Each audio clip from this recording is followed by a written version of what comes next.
My friend Rustam decided to travel all the way to Thailand to create his podcast.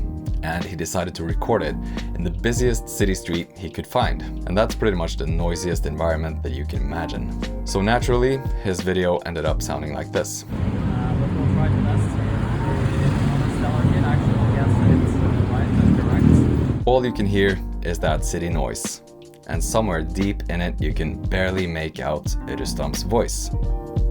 That's gonna make it really difficult to sync up the Nomono recorded audio with the video file. So that was a problem that Rustam asked us to fix. Our developers said, hold my beer, and they started developing. And the feature that they have developed allows you to simply go into your Nomono Cloud, hit the video sync button, select your enhanced recording, select the video file you would like it to be synced up with, and then hit sync. A couple of seconds later, you can download your new video file where the camera audio has been replaced with the Nomono enhanced super clean audio.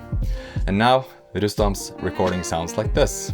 But we'll try to test if the Nomono Stellar Kit actually gets it right and correct. And Rustam is really happy with the results. So why don't you go to cloud.nomono.co, sign up and check it out for yourself.